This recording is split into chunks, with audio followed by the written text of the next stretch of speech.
It's us again, Russ Hatfield and Kara, my higher dimensional twin soul and member of Ashtar Command. December's editorial is an exercise we use a lot when used for turning off the physical body. In a world as busy as ours, one needs to be able to step away for meditation or to astral travel somewhere else. One of the best ways we've found to make that happen was the ability to shut off all senses to the body as much as possible. It's a method we also use for past life regressions when putting someone else into a light hypnotic state. It certainly has been proven to be effective in deadening the body. For a full transcript of this latest editorial, please go to our main homepage at hadesbasednews.com. We invite you to subscribe to be kept informed of future postings on our YouTube channel from the members of Ashtar Command. And now we present Turning Off the Physical Body. Every few months or so, one of the challenge sessions from the members of Ashtar Command that gets posted will have a reference to turning off the switches when discussing things like getting out of the body. What we are referencing is a method of bringing the sensations of the body to a minimum level to allow a mind that is then free to focus on meditation or astral projection. It's sometimes frustrating when trying to do either, when the body has sensations happening that distract from a calm mind. It's an old method, and we use it when doing our past life regressions to send the person into a past life after putting the subject into a light hypnotic state. We found that using it for meditation brought about an isolation of the physical sensations to allow us to visit our own past lives, help with the separation of the astral body, and going into deeper states of meditation. If there's any drawback to using this method, it would be in the slight disorientation when returning to a full state of awareness again. So let's get started with turning off the physical body. What we'll be doing is assigning a switch to different parts of the body that, when switched off, will also tell us to mentally cut off all sensations to that part of the body. First, either sit in a chair with a straight back or laying down, take 10 deep breaths to reset the body. We begin with the left foot and place an imaginary switch on the top of it that we will then turn off. At the same time, imagine all sensations to that foot stop and everything up to the knee goes dead. We next do the same thing with the left knee and left hip before moving on to do the same thing with the right leg.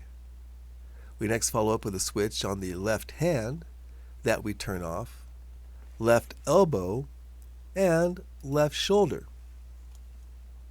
Moving over to the right arm, we shut off the hand, elbow, and shoulder there so that now both legs and both arms are without sensation.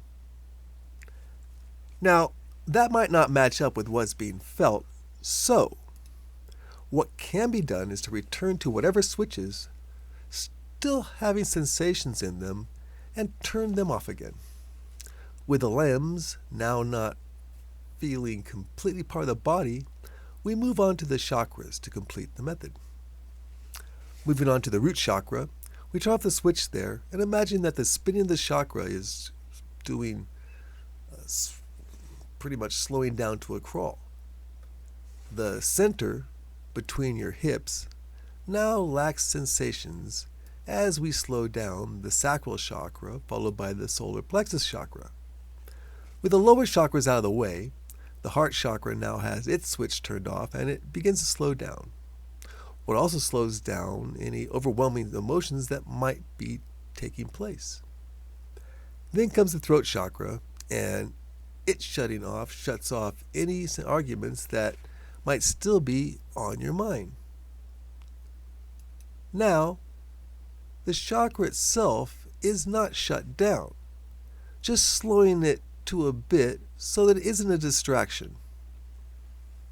The same goes for the third eye chakra, where it's still active, but not as much. If you're familiar with the colors of the chakra, you can picture them as colored lotus flowers that begin to slow down when the switch is turned off. That chakra begins to slow just to a crawl like the rest. From there, you can take 10 more deep breaths or just move on to whatever had been planned once the state of relaxation had been reached. We live in a hectic world, and sometimes it's heavy to step away from it and find some peace and quiet. The method above is one way to make that happen and tends to improve with repetition. Once the last switch has been turned off or that last breath taken, the physical body will feel almost heavier, with the lighter astral body now free to take leave if it is imagined that way. You can also ask your guides for their help in taking you to a past life, and instead of an astral travel trip, you may instead journey inward to a life once lived. Something harder to do but easier after the completion of the method is achieving a state where you focus on only one thing, excluding all other outside thoughts. That is when real growth can occur, as it provides the opening to connect with higher dimensional entities or even channel them. Should that be a possibility, it might be handy to have someone else available to ask questions. The possibilities are endless and can be life-changing in some situations. We hope you find it helpful in your lives. In love, light, and wisdom as one, Russ and Kara.